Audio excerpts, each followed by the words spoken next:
Regarde qui pense qu'elle a sa place à notre table maintenant. Brandon Hayes esquissa un sourire narquois alors que Maya s'approchait avec son plateau repas. Tu devrais peut-être essayer la section des boursiers à la place. Ses amis rirent pendant que d'autres élèves regardaient nerveusement. Je cherche juste un endroit où m'asseoir, répondit Maya calmement, balayant la cafétéria bondée du regard. Ce n'est pas un endroit pour les gens comme toi, cas de diversité. Les paroles cruelles résonnèrent alors que Brandon lui bloquait le passage. Ce qu'il ignorait, c'est que son père avait conçu la moitié des protocoles de sécurité du Pentagone. Avant de plonger dans l'histoire, laissez-nous un commentaire ci-dessous et dites-nous d'où vous nous regardez. Cette histoire parle de force tranquille, de pouvoir caché, et du fait que le véritable leadership ne consiste pas à faire du bruit, mais à faire la différence. Bonne lecture. Les lourdes portes en chêne de la Potomac Academy se refermèrent derrière Maya Washington dans un bruit sourd qui sembla résonner dans le couloir en marbre. À 17 ans, elle se tenait droite et avait le regard déterminé, résultat d'une enfance passée dans des bases militaires à travers le monde. Son père, le général Marcus Washington, avait récemment pris sa retraite et travaillait désormais comme consultant en sécurité nationale à Washington, D.C. Maya traversa les couloirs immaculés, observant chaque détail. Les portraits des anciens directeurs la regardaient depuis leur cadre doré. Des lustres en cristal pendaient au plafond peint. Tout respirait l'argent et les traditions anciennes. Dans la cafétéria, les conversations s'arrêtèrent lorsqu'elle entra. Maya choisit une table près de la fenêtre, se plaçant de manière à pouvoir voir toute la salle, une habitude acquise au fil des années passées à observer les opérations militaires avec son père. Elle déballait méthodiquement son déjeuner, ignorant les chuchotements. « C'est qui la nouvelle ?» demanda quelqu'un. « Probablement un autre cas de diversité », répondit quelqu'un d'autre. « Ils acceptent n'importe qui ces temps-ci. » Les mains de Maya restèrent immobiles tandis qu'elle ouvrait son livre. Son père lui avait appris que les réactions précipitées était un signe de faiblesse. L'information était le pouvoir, et la patience était une arme. Elle enregistra chaque commentaire, chaque regard, chaque ricanement. Un groupe d'élèves à la table du fond attirait l'attention sans même essayer. Le garçon blond au centre gesticulait largement, tandis que les autres buvaient ses paroles. Maya reconnut immédiatement le type, celui qui régnait par la peur déguisée en tradition. Elle prit une petite bouchée de son sandwich et continua à lire, parfaitement calme. Mais derrière ses yeux immobiles, Maya cataloguait tout, chaque faiblesse, chaque habitude, chaque indice. Le garçon blond jeta un coup d'œil dans sa direction et fronça légèrement les sourcils, comme agacé par son désintérêt total pour son royaume social. Maya sourit discrètement. Certaines personnes devaient apprendre à leurs dépens que le véritable pouvoir ne résidait pas dans le bruit. Brandon Hayes régnait sur la Potomac Academy comme si c'était son royaume personnel. À 18 ans, il était l'héritier d'une dynastie de lobbyistes que son père Thomas avait bâtie au fil des décennies. Thomas Hayes représentait de grandes entreprises au Congrès et dînait avec des sénateurs 2 fois par semaine. Le cercle restreint de Brandon était soigneusement choisi. Tyler Morrison, fils du juge fédéral Robert Morrison, était son bras droit.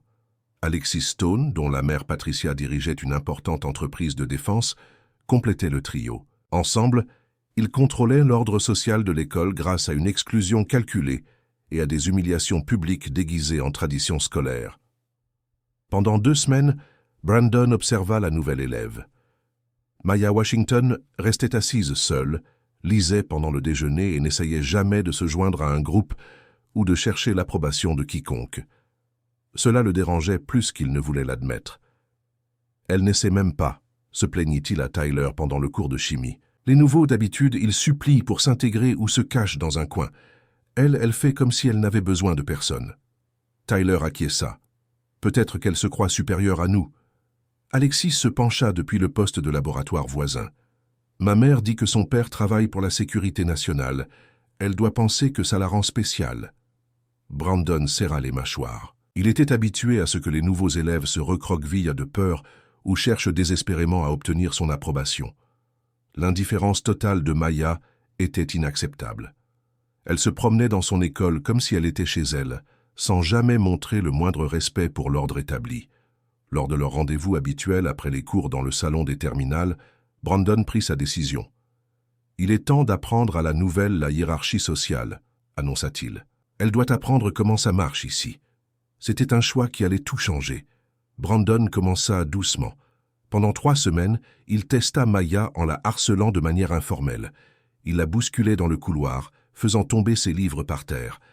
Maya les ramassait calmement un par un, sans se précipiter ni montrer le moindre signe d'agacement. En cours d'histoire américaine, lorsqu'ils abordèrent le sujet des droits civiques, Brandon fit des commentaires acerbes sur la discrimination positive, tout en fixant Maya du regard. Elle continua à prendre des notes avec une précision militaire, son stylo glissant sans à-coups sur la page. Pendant les pauses, Tyler faisait des commentaires bruyants sur certaines personnes qui entraient dans des écoles prestigieuses alors qu'elles ne le méritaient pas. Alexis riait de manière théâtrale, s'assurant que Maya puisse l'entendre. Maya se contentait d'ouvrir son livre sur la stratégie militaire et de lire sans se laisser perturber. « C'est ridicule », se plaignait Brandon à ses amis après une nouvelle tentative infructueuse pour obtenir une réaction. « Elle fait comme si on n'existait pas. »« On devrait peut-être essayer plus fort », suggéra Tyler. Maya remarquait chaque provocation. Elle répertoriait chaque insulte, chaque tentative de l'humilier. Mais son père lui avait appris que montrer sa colère donnait du pouvoir à l'agresseur. Le contrôle était essentiel. La discipline était une question de survie. Chaque soir, au dîner, elle ne disait rien à son père au sujet des brutes de l'école. Elle avait été élevée pour mener ses propres combats, pour observer et attendre le bon moment. Brandon s'attendait à des larmes. Il s'attendait à de la rage. Il s'attendait à de la soumission. Ce qu'il obtint, ce fut un calme absolu de la part de quelqu'un qui comprenait que le silence pouvait être plus puissant que les cris. Maya nota chaque faiblesse qu'elle observait chez ses bourreaux, le besoin constant de validation de Brandon, le désir désespéré de Tyler d'impressionner, la peur d'Alexis d'être exclu. Elle se construisait une image complète de ses ennemis, attendant le moment idéal pour agir. Après un mois de tentatives infructueuses, Brandon changea de tactique. Il commença à répandre la rumeur selon laquelle Maya avait obtenu une bourse spéciale pour minorités pour fréquenter la Potomac Academy. Il savait que les ragots lui parviendraient par le réseau de commérage de l'école. En cours de sport, il faisait des commentaires racistes sur les capacités athlétiques naturelles de Maya chaque fois qu'elle participait à des activités sportives. Elle continuait ses exercices sans se démonter, ses mouvements précis et contrôlés. À la bibliothèque, Brandon s'asseyait près de Maya avec ses amis et parlait fort de la baisse de qualité de l'école depuis qu'elle acceptait n'importe qui. Maya continuait à étudier, ses mains parcourant les pages avec une précision mécanique, une habitude acquise au cours de ses années passées dans des bases militaires où le contrôle des émotions était une question de survie. Un après-midi, Brandon renversa accidentellement la bouteille d'eau de Maya trempant ses notes de chimie. Maya a simplement ramassé les feuilles mouillées, s'est déplacée vers une autre table et a continué à travailler. Elle ne s'est pas plainte au professeur. Elle n'avait même pas l'air en colère. « Qu'est-ce qui ne va pas chez elle ?» a chuchoté Alexis à Tyler. « Une personne normale serait au moins bouleversée. » Brandon devenait obsédé. Chaque soir, il imaginait de nouvelles façons de briser le calme apparent de Maya. Mais elle restait intouchable, enregistrant chaque offense dans son esprit comme un ordinateur stockant des données. Maya n'était pas faible. Elle n'avait pas peur. Elle attendait. Son père lui avait appris que les meilleurs commandants militaires ne révélaient jamais leur stratégie avant le moment idéal pour frapper. Elle continua à constituer des dossiers sur chacun de ses bourreaux, notant leurs habitudes, leurs horaires, leurs faiblesses. Bientôt, elle aurait tout ce dont elle avait besoin. Après 6 semaines de frustration, Brandon décida qu'il était temps de remporter une victoire publique décisive. Il planifia soigneusement son attaque, attendant le moment idéal où la cafétéria serait bondée d'élèves. Maya était assise à sa table habituelle près de la fenêtre, en train de déjeuner et de lire un livre sur les tactiques militaires. Brandon s'approcha avec son plateau repas, s'assurant que tout le monde puisse voir et entendre ce qui allait se passer. « Désolé, Maya, dit-il assez fort pour que la moitié de la cafétéria l'entende, mais cette table est traditionnellement réservée aux familles qui ont construit cette école. » Sans prévenir, il renversa délibérément tout son soda sur les livres et les cahiers de Maya. Le liquide collant se répandit sur la table, ruinant des semaines de notes et de devoirs soigneusement préparés. La cafétéria devint complètement silencieuse. Tous les élèves arrêtèrent de manger et se tournèrent pour regarder. C'était le moment que Brandon avait attendu, la humiliation publique de Maya Washington. Il s'attendait à des larmes, il s'attendait à ce qu'elle s'enfuit, honteuse. Il s'attendait à une capitulation totale. Au lieu de cela, Maya se leva lentement et le regarda droit dans les yeux. Il y avait quelque chose dans son regard qui glaça le sang de Brandon, un regard calculateur qui le jaugeait comme une cible. Maya rassembla calmement ses affaires trempées sans dire un mot. Elle fit un léger signe de tête à Brandon, comme pour le remercier de cette expérience éducative, puis quitta la cafétéria en silence. Brandon venait de déclarer la guerre à quelqu'un qui avait été formé depuis l'enfance à l'art de la stratégie militaire. Il n'avait aucune idée de ce qu'il venait de déclencher. Pendant les 2 semaines qui suivirent l'incident de la cafétéria, Brandon attendit de voir Maya brisée et vaincue. Au lieu de cela, elle semblait plus concentrée que jamais. Elle se déplaçait dans l'école avec une confiance tranquille, étudiant son environnement comme si elle préparait quelque chose. Brandon commença à remarquer des détails qui lui avaient échappé auparavant. Comment Maya vérifiait toujours la pièce avant d'entrer. Comment elle se positionnait de manière à avoir une vue dégagée sur toutes les issues. Comment elle semblait cataloguer chaque conversation, chaque mouvement autour d'elle. Ce n'étaient pas les habitudes d'une adolescente effrayée, c'étaient des tactiques militaires. Brandon commença à avoir des troubles du sommeil. Il se réveillait en sueur avec l'impression que quelqu'un l'observait. Pendant la journée à l'école, il se surprenait à regarder constamment par-dessus son épaule. Les autres élèves ont commencé à chuchoter sur le comportement étrange de Brandon. « Pourquoi il la laisse pas tranquille ?»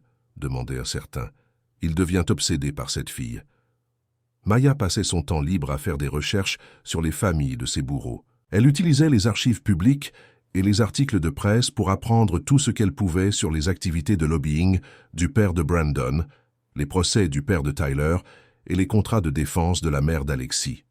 Elle emmagasinait chaque information dans son esprit, classée comme les dossiers de renseignement que son père lui avait appris à tenir.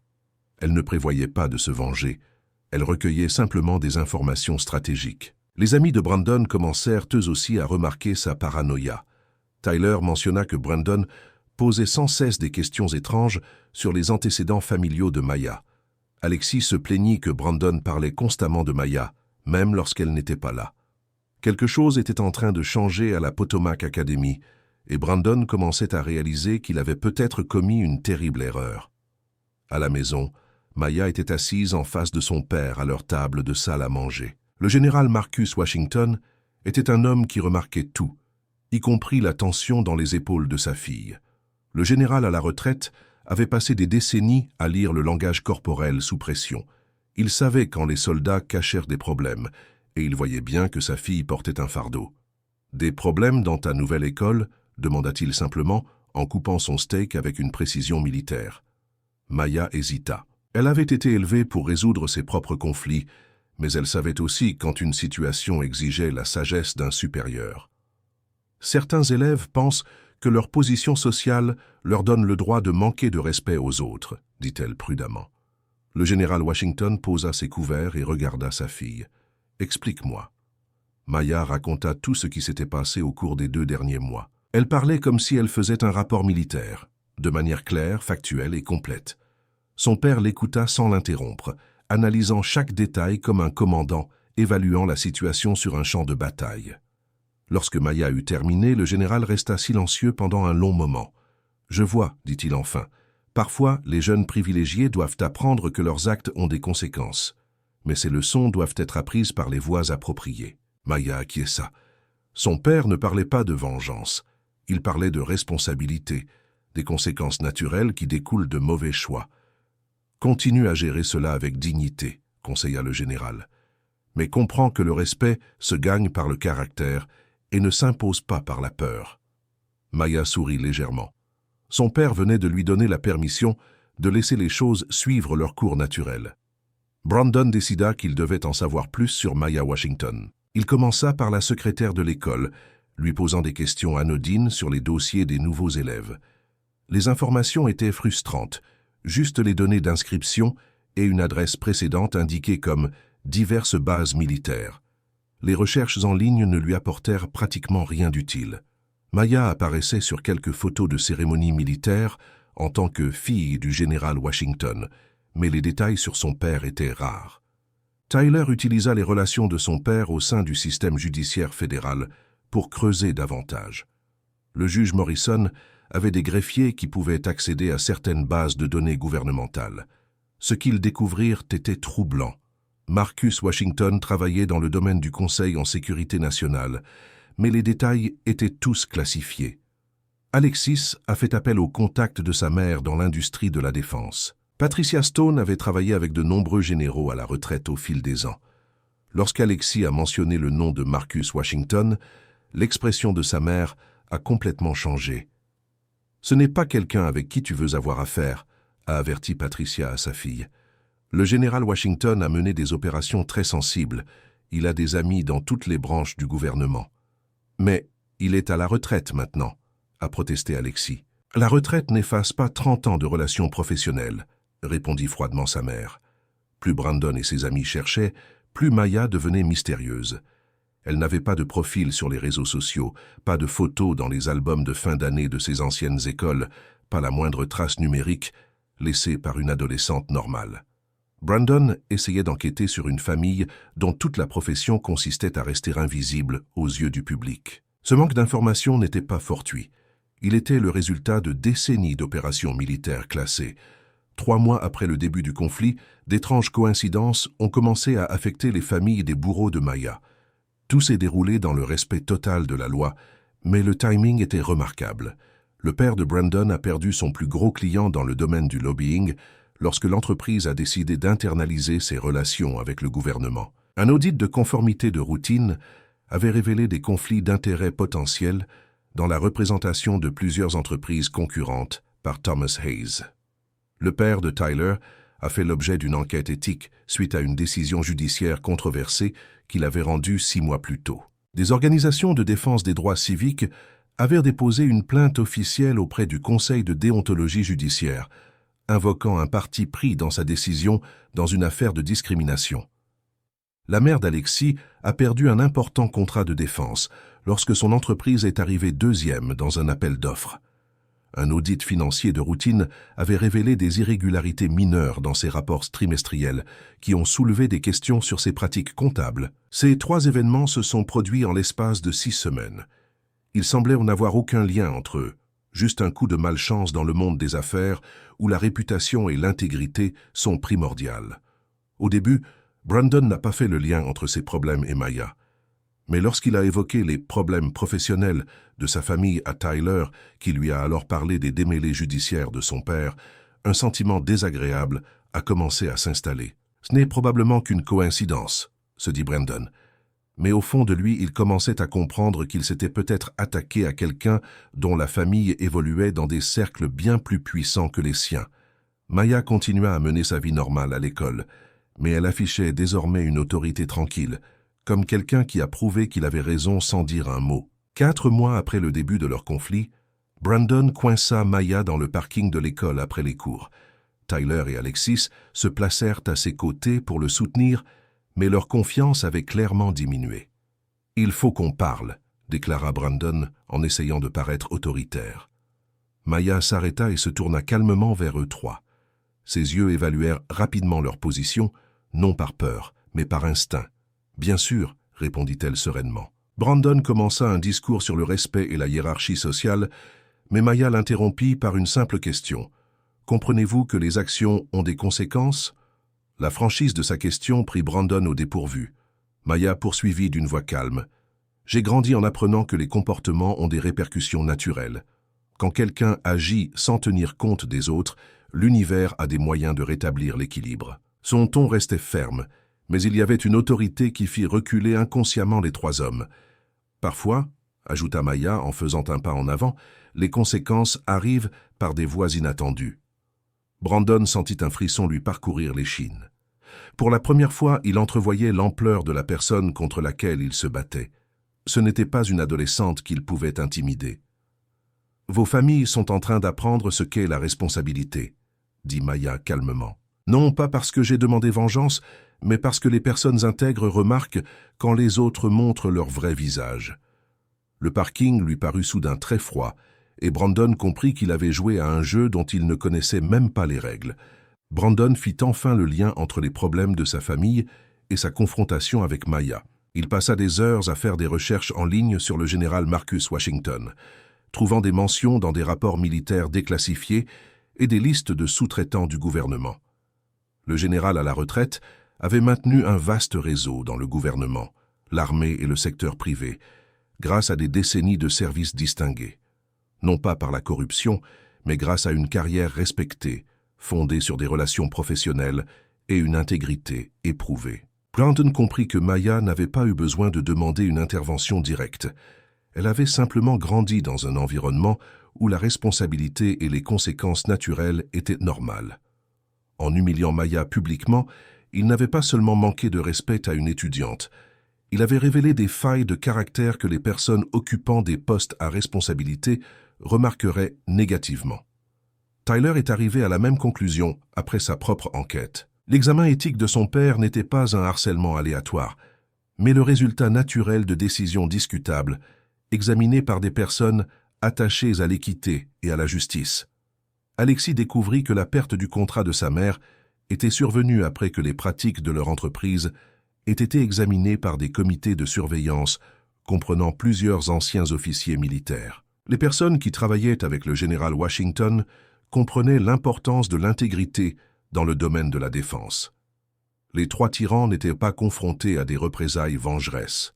Ils subissaient les conséquences naturelles d'un comportement contraire à l'éthique observé par des personnes qui prenaient le caractère au sérieux.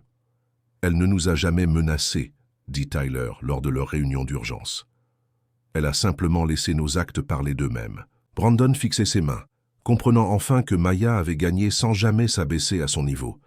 Elle avait simplement laissé le monde des adultes voir qui ils étaient vraiment. 5 mois après le début de leur conflit, Brandon ne pouvait plus assumer son rôle de leader à l'école. Il était constamment distrait, vérifiant anxieusement son téléphone pour savoir si de nouveaux problèmes touchaient sa famille. Pendant les cours, les enseignants remarquaient son manque de concentration. Dans les couloirs, il évitait activement Maya au lieu de l'affronter. Ses anciens partisans ont commencé à remarquer le changement. Le garçon qui commandait avec assurance semblait désormais hanté par des peurs invisibles. Tyler a développé une anxiété sévère, réalisant que ses privilèges ne pouvaient pas le protéger des conséquences de son mauvais comportement. Il a commencé à voir un thérapeute et a finalement compris que ses actions avaient des effets réels sur la vie des autres. Alexis était prise de crises de panique dès qu'elle pensait à la réputation de sa famille. Elle a commencé à comprendre que les relations familiales ne servaient à rien lorsqu'il s'agissait d'intégrité. La hiérarchie sociale de l'école s'est naturellement réorganisée. Les élèves qui suivaient Brandon par peur l'évitaient désormais, ne voulant pas être associés à quelqu'un dont la famille était sous le feu des projecteurs. Maya a continué à mener sa vie comme avant, mais elle marchait avec l'autorité tranquille de quelqu'un qui avait prouvé que le caractère l'emportait toujours sur les privilèges temporaires. Elle ne se réjouissait pas et ne cherchait pas à attirer l'attention. Elle existait simplement comme la preuve que les brutes ne pouvaient pas vous priver de votre dignité. Les autres élèves ont commencé à approcher Maya avec un respect sincère, plutôt que par soumission motivée par la peur. Elle avait changé toute la dynamique de l'école sans jamais proférer de menaces directes ni élever la voix. L'empire de l'ancienne reine des abeilles s'était effondré, remplacé par quelque chose de beaucoup plus sain, une communauté où le respect se gagnait par le comportement, et non par la naissance.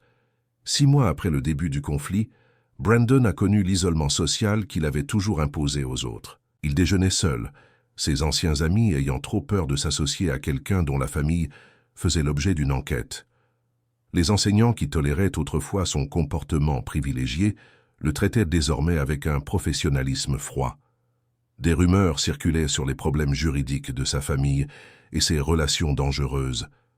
La vérité était plus simple. Brandon avait perdu quelque chose de plus précieux que son statut. Il avait perdu le respect. Les élèves chuchotaient lorsqu'il passait. « Tu as entendu parler des affaires de son père ? Mes parents disent qu'ils font l'objet d'une enquête.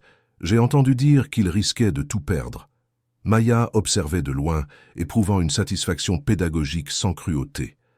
Elle ne se réjouissait pas de la destruction sociale de Brandon, mais elle savait que certaines leçons ne pouvaient s'apprendre qu'à travers des conséquences réelles. Lorsque les autres élèves saluaient désormais Maya avec un respect sincère, plutôt qu'avec une déférence motivée par la peur, Elle comprit qu'elle avait fondamentalement changé la culture de l'école sans jamais proférer la moindre menace.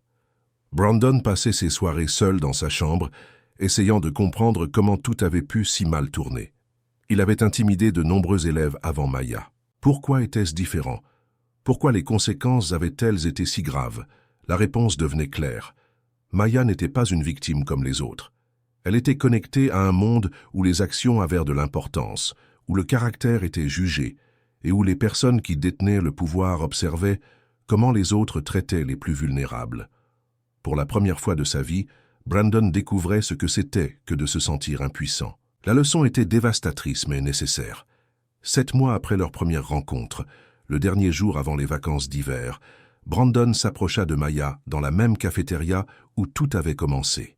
Il est venu seul, sans son arrogance habituelle, comme s'il avait vieilli de plusieurs années en quelques mois. « Je voudrais m'excuser », a-t-il commencé d'une voix à peine audible. Maya l'a observé longuement. Elle ne voyait plus l'intimidateur arrogant qui avait renversé du soda sur ses livres. À la place, elle voyait un jeune homme brisé qui avait enfin compris la différence entre le pouvoir réel et les privilèges temporaires. « Je te pardonne », a-t-elle répondu simplement. Brandon baissa les épaules, soulagé, mais Maya n'avait pas fini. « Mais comprends bien une chose », poursuivit-elle calmement. « En me manquant de respect en public, tu as révélé des failles de caractère que les personnes occupant des postes à responsabilité ne pouvaient manquer de remarquer. Il n'y a pas eu de représailles, seulement les conséquences naturelles de choix contraires à l'éthique. » Brandon acquiesça lentement, comprenant enfin qu'il s'agissait d'une leçon d'intégrité et non d'une rivalité adolescente. « Je pensais que le pouvoir consistait à faire peur aux gens, dit-il doucement. J'avais tort. » L'expression de Maya s'adoucit légèrement. Le vrai leadership consiste à élever les autres, pas à les rabaisser. L'autorité qui vient de la peur finit toujours par s'effondrer. « Comment puis-je réparer cela ?» demanda Brandon désespérément. « Commence par être la personne que tu aurais dû être depuis le début, » répondit Maya. « Le caractère ne s'hérite pas, il se construit à travers les choix que l'on fait. » Lorsque Maya s'éloigna, Brandon resta debout dans la cafétéria vide, comprenant enfin que la véritable autorité venait du caractère et non de la position sociale. 1 an après l'arrivée de Maya, la Potomac Academy était complètement transformée. Les incidents d'intimidation avaient considérablement diminué, non pas par peur, mais parce que les élèves avaient appris par l'exemple que la dignité n'était pas négociable. Brandon, plus humble mais plus instruit, se consacra à ses études et au bénévolat. Il reconstruisait non seulement sa réputation, mais aussi son caractère fondamental. Le garçon qui avait autrefois régné par l'intimidation apprenait à diriger par le service. Maya devint une leader respectée en organisant des groupes d'études et en médiatisant les conflits. Elle démontra que la véritable force élève les autres au lieu de les rabaisser. Les élèves sollicitaient ses conseils parce qu'ils faisaient confiance à son jugement et non parce qu'ils craignaient son pouvoir. À la maison, pendant le dîner, le général Washington observait sa fille avec une fierté tranquille. « Tu as géré cette situation avec une grande sagesse stratégique, dit-il. Tu as laissé les conséquences naturelles les éduquer sans t'abailler à leur niveau. » Maya sourit pensivement. « J'ai appris que le plus grand pouvoir n'est pas la capacité de détruire les autres, mais le choix d'éduquer par l'exemple. » Son père acquiesça d'un signe de tête. Le leadership ne consiste pas à inspirer la peur. Il s'agit d'inspirer les autres à être meilleurs qu'ils ne le pensaient possible. Maya regarda par la fenêtre les lumières de Washington, D.C., en pensant à ses camarades de classe et aux leçons qu'ils avaient tous apprises ensemble. Elle avait hérité de relations influentes, grâce à la carrière de son père, mais sa plus grande réussite était d'avoir prouvé que le véritable leadership venait de l'intégrité du caractère. L'histoire se termina par la prise de conscience de Maya que la véritable victoire n'était pas de vaincre ses ennemis, mais de les transformer en personnes meilleures.